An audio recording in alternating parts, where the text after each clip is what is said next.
Evening all. Welcome back to our wonderful rock base. That's what we're calling it, rock base. So here we go. So we've got a sign. Now you're probably wondering, but Pyrex, what was that mystical mod you were talking about? Well, there you go. Text.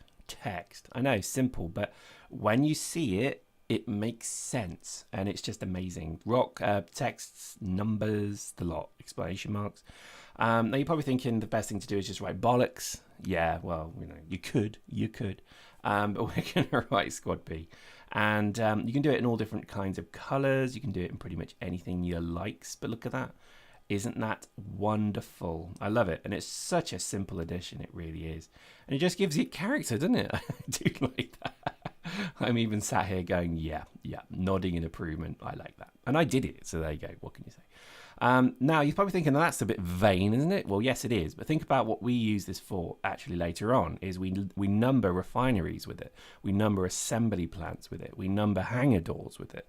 So, you can do more than just obviously title your ship or whatever. You can actually do a lot more with it.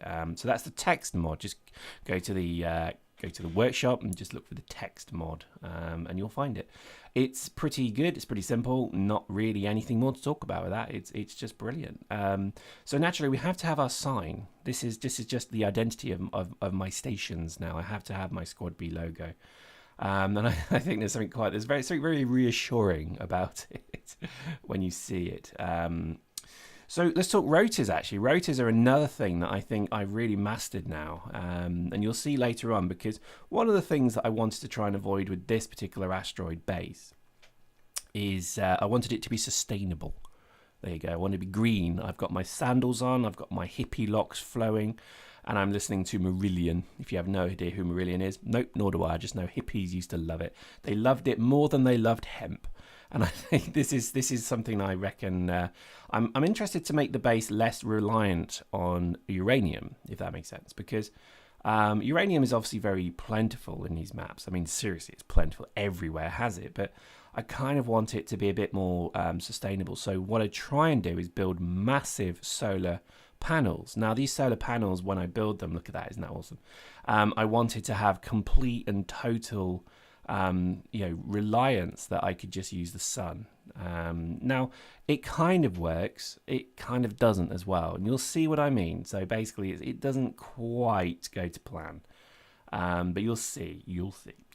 Now, one of the other mods that I've downloaded that I really rave about is the station hallway mod. Now you'll see that in just a moment, because what I'm doing here is I'm trying to work out how best to get down this hole into the base. Now at the moment it's looking more like it would be something you'd fly down, but I thought, well, no, because you are going to walk around the top of the asteroid, then you want to kind of go over the lip, then walk down. So the gravity generators are going to have to really fuel that as well. Seriously, gravity generators are bloody difficult, but once you master them, you realize you can walk on anything. You can do anything with them. You can have complete dead zones where everything is caught and captured. It's just brilliant. Seriously, I really like the multi-level of this. I just think it's brilliant. You probably have no idea what I'm talking about. Look, it's coming. Just trust me, it's coming. Basically, what we try and do is create a multiple directioned map. So at some point you'd see someone walking on the walls from your point of view, and they'd look like the same from their point of view. So I hope that makes sense. I mean, if you've not tried this yet, I can only urge you to give it a go, because it is pretty amazing what you can do with these things. Anyway, you'll see. Apologies for it being a bit dark. It is inside an asteroid, bro. But what we're going to try and do here is really just begin building a landing pad area. I mean, one of the things I would say is when I freeform this game, I just do it. I don't plan it. And eventually I realized that was a mistake. So just to give you a bit of forewarning. But effectively, you've got to kind of have an image in your mind what you want. Now, in my mind, at this particular point, I'm thinking ships will come in, so they need somewhere to land. So the very top point of this base needs to be a series of landing pads and control hangars and fueling areas, etc. And that needs to be something that's then obviously supported by gantries and then so on. And then the level below that needs to be like a fighter ready room, if you know what I mean, like a fighter ready area, and that was obviously what we then move on to. You'll see, trust me, stick with it, it's worth it. And you'll see what we're trying to do in just a moment. Another saving, again, it really pauses when it saves. It pretty freaks me out when it's time to do it. As you can see, this is relatively protected from the sun, but not excessively. So meteorites do still impact us here. So my next concern, if you like, was I need somewhere to build turrets. Now, again, the basics behind this is I'm using a laser turret, which for some reason used to shoot a laser. But currently, I think in creative shoots machine guns. Okay, so just be aware of that. Because I'm in creative, it looks like a machine gun, but you don't need ammo for it in creative. I think that's just a bug. I don't know. We'll find out. But really the purpose of this was then to start building the defenses. Now, again, with meteorite defense, etc., I wanted it to be as simple as it can possibly be. I wanted, quite frankly, solar panels protected by guns, and then everything else inside the base. So all of the refinery equipment, all of the medical bays, the living equipment, everything. So literally the only threat outside is multiple solar panels. Now, by building multiple solar panels, you end up getting quite a benefit from it. Now, just look at this. I would strongly recommend that you do this if you do use solar panels, is put them on 2 axes of rotors. Because for some reason, the sun moves. If you change maps for some reason, or if you copy paste this entity into another, you will actually lose the direction of the sun. So it's actually best to build it on two rotors.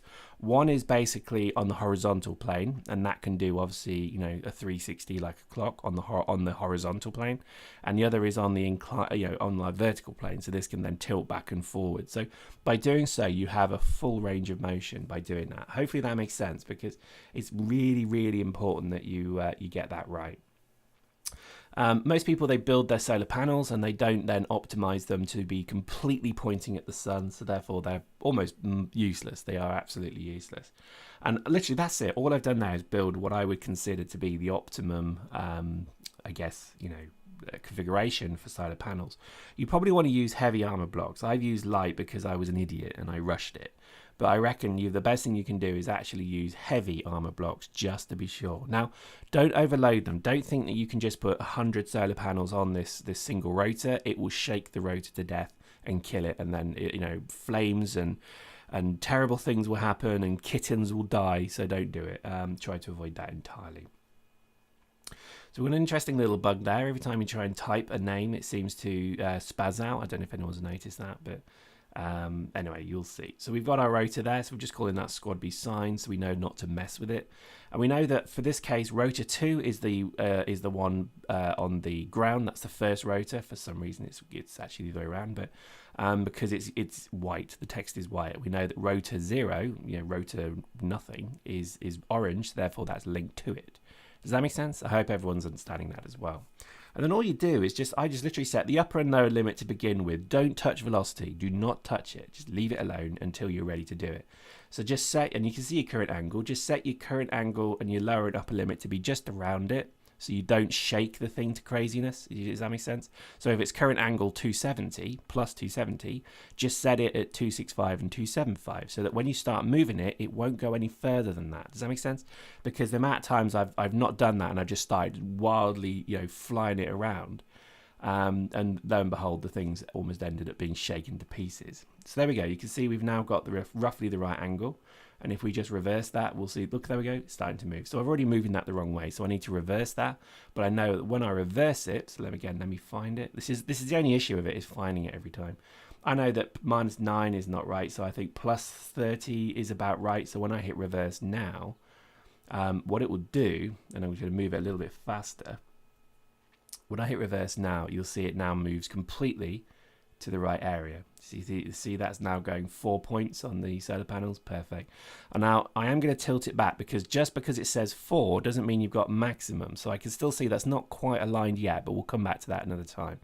So by going again to the rotor, what we want to do now is just arc it back slightly so it's perfectly in line with the sun. And again, the way we do this is no different. So all we do is we set up brake and torque. Current angle is 358, because there's basically no limit set to it. So what we want to do is set it to, you know, about plus minus 10.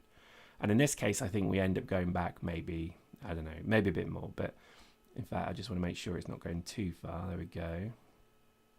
So we set our velocity then to, I forgot to set the velocity like a knob. But once we've set the velocity, we can then basically move this thing. And I'm wondering why it's not working because I'm a knob. Again, wonderful in hindsight watching these things because I'm a knob. Work it out. Come on, velocity. Oh God, it must be annoying to watch these if I'm this stupid. Anyway, so there we go. So there we go. That's what we wanted. So it's now angled back, and that's pretty much what we want. So that is now giving a relatively optimum experience. It could do is shifting a little bit, but again, I'm not going to get too crazy with it. But hopefully that makes sense, because the reality is by having them all on these rotors means that, you know, if your map changes, you can immediately reposition your solar panels, etc. Now, solar panels, if you've got a lot of them, do power the base almost completely independently, as far as I'm aware. You can't power off anything because they're always on.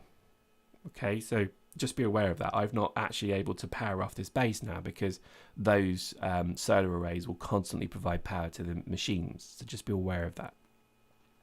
Post in the comments if I've got that wrong. I don't think I do, but I noticed a few times when I was trying to shut off my turrets later on that I couldn't because it seemed the solar panels were taking a lot of thing. Now, we end up working more on them. So what I would say you want to do with the solar panels is put a camera on the bottom of them so you can see if they've been damaged at any point.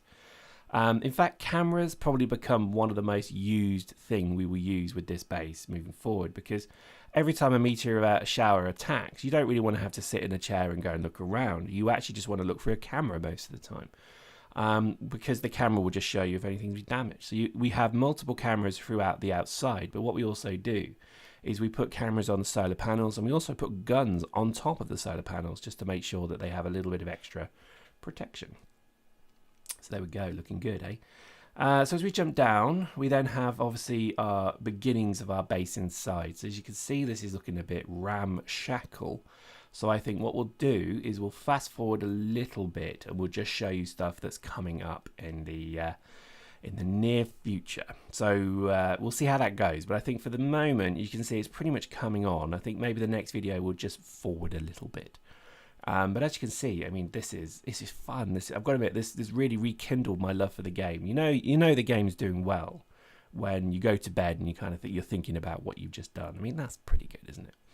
I like the idea of the outlying bases as well. So as you can see, the stations kind of spilling out onto the surface. That makes I like that. Just something about that I quite like. It's almost as if there's like a full fusion of this base with the rock. Because it is a station, you can actually put rock and glass and etc. and build blocks into the rock themselves, as long as it doesn't go over half, I think, of the surface area. I think you can do that, so it looks pretty much like it's grounded, which is nice. And there we go, that's our laser turret there. Pretty simple, really. Nothing really more complex than that. I think, laser turrets I like. They're not the most powerful, but I think you just don't need to channel too much to them. So I think for now, I know it's kind of cheating in a way because we don't need ammo for them. But I think for now we'll live with it, because I just think there's probably a lot more turrets we'll look at in the future. And I think reality is I'm not a big fan of the Gatling turrets, because I've kind of seen them now. Missile turrets don't even talk to me about, because they always end up going wrong. So you can see we've got some extraneous gravity fields working on us there. I think I need to figure out what's going on there. But I think for now we'll cut there. So I hope you enjoyed that. We'll see you next time.